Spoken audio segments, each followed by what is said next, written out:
What's happening YouTube? It's your man, your brother Mulo Motivation. I got an important question today that a lot of people are asking. Do you need to work out every single day? Let's cover it. So one of the biggest questions I get all the time is, do I need to work out every day? The answer is yes and no, depending on your goals, what you want to do, how much you love to work out.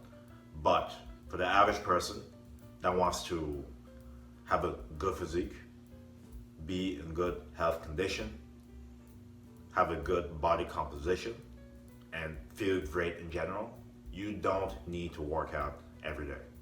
I want you to remember that. So, here's how you can do it. So, you have a couple of options. So, you have a full body split, which is normally 3 days.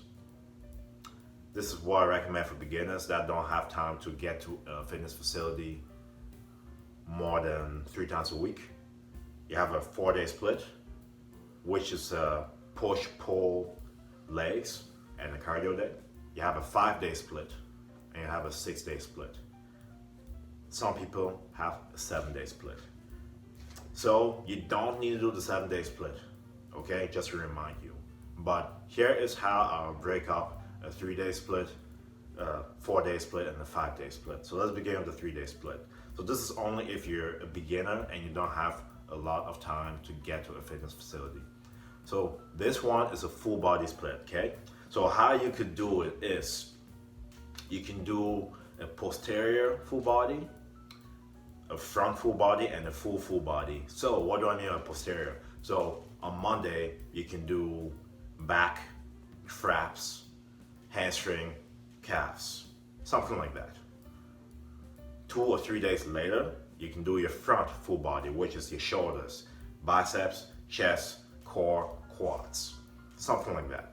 And on your other day, you can do, chest and back and biceps, quads, hamstring, and so on. So for full body, you're essentially training everything, okay? So what I recommend for a lot of beginners that are doing full body splits is you want to have one day where you're focused primarily on compound movements. So a compound movement is a movement that uses more than one muscle. So an example of a compound exercise is the bench press, a pull-up, squats, deadlift, overhead press. Why are those compounds? Because you're using more than one muscle. In a lot of cases, these exercises use 3 muscles because your core is involved in order to stabilize for you to do the exercise, okay? So that's a full body split 3 days a week. The next one is my favorite, which is the 4-day split. So you have your upper body push, upper body pull, lower body, and then core. So day number 1, upper body push, chest, shoulders, triceps.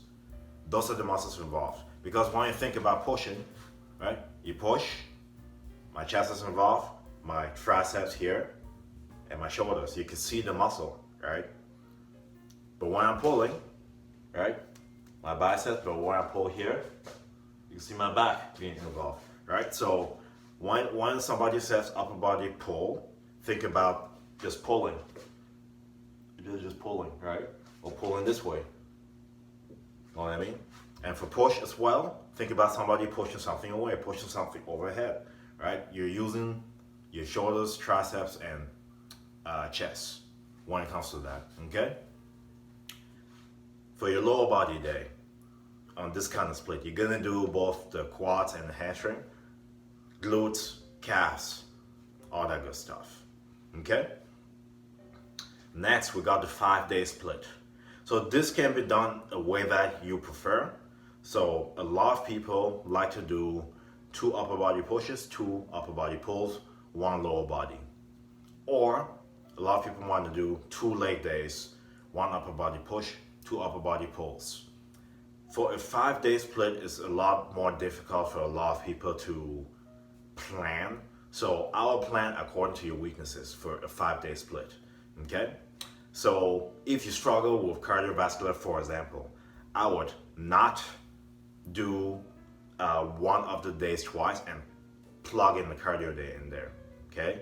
Or if you struggle with your traps and your pulling muscles, I'll do 2 pull days, one push day, and then the rest, and so on. Okay, so for a 5-day split, just make sure you're planning around your weaknesses. You're doing the muscle groups twice that you're weak at.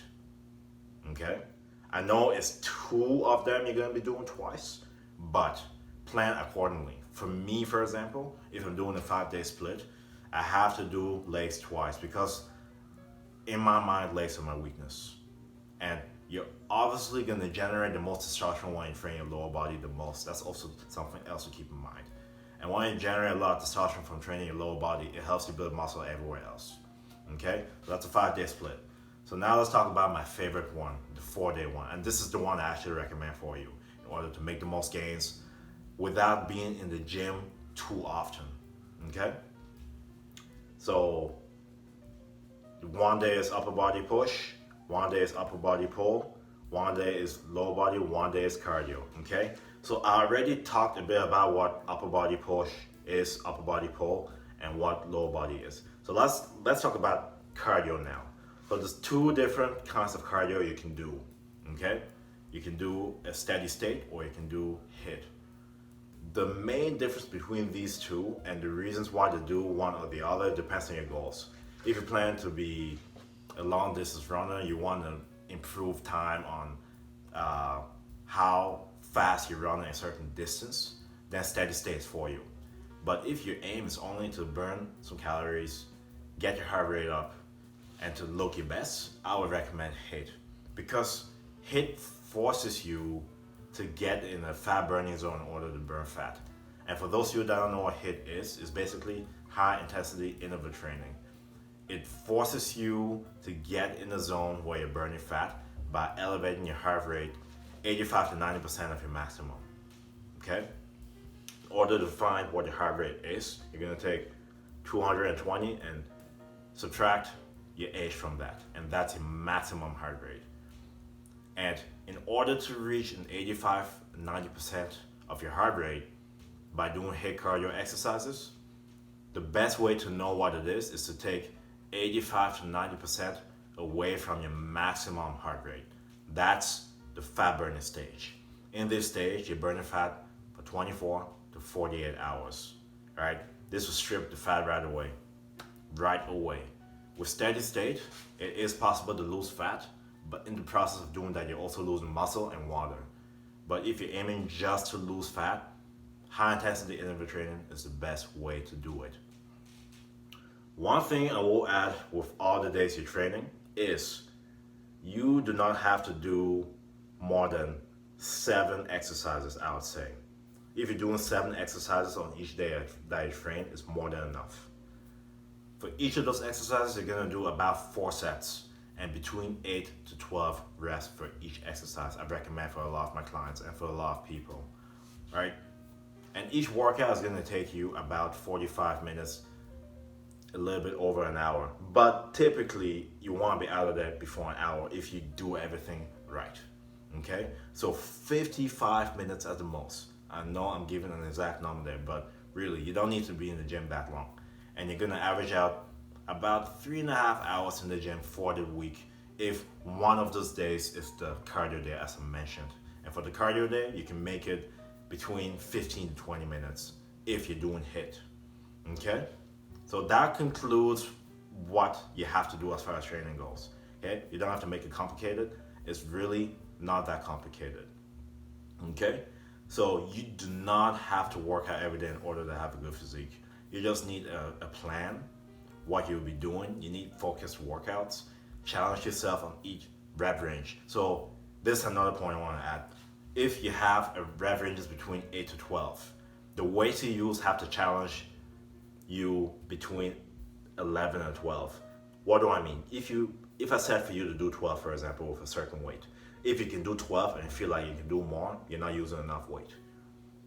If you use a weight that challenges you, it should be a bit difficult to get the 12th and 11th rep, okay? Just keep that in mind. And obviously, as you get better, you increase your weight. And so you're getting stronger and your muscles are getting bigger from that. That's about it for that. So all the points I mentioned will not work if you do not know how you're eating, okay? If you eat like crap, the eating is inconsistent. You're not eating enough. You're eating too much. You're eating too much of the carb, too much of the same macronutrients. What do I mean? You're eating too much carbs and too much fats together. It's not going to work. You need all of them. You need to know how much calories you're eating: protein, fats, carbs. You need to be a certain amount of protein each day in order to build muscle, which is about 0.8 to 1 gram per pound of body weight.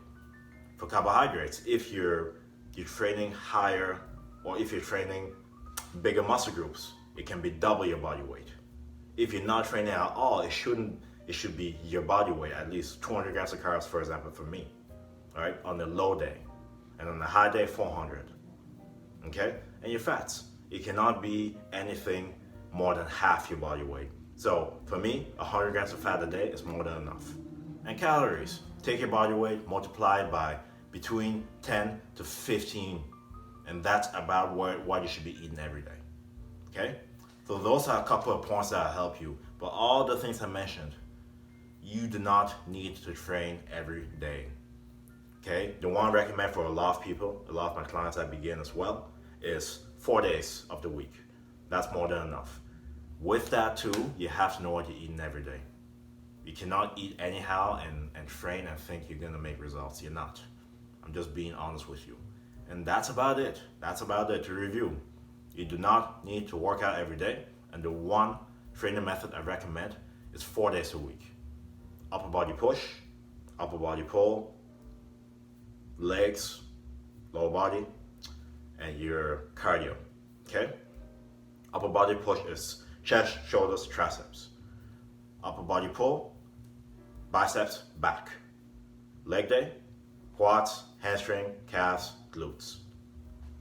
Cardio day, you're basically doing HIIT cardio. Is you can basically stop and go, run on the hill, walk, but make sure your heart rate gets to about 80% of your maximum. To get your heart rate 220 minus your age. 80% of that is the fat burning zone. That's about it here. So thank you so much for coming back to my channel. Make sure to like, share, subscribe. Stay tuned for more videos. Let me know what things you struggle with and I'll cover it on the video. You guys gotta help me here. I've been posting for 5 years and these videos don't seem to be getting the right people that need the help. So I need your help to like the video, to let me know what you're struggling with, because I cannot help you if I don't know what you're struggling with, okay? Other than that, thank you for those that are watching. Make sure to like, share, subscribe. Stay tuned for more videos. Like always, get better every day, optimize yourself. See you next video.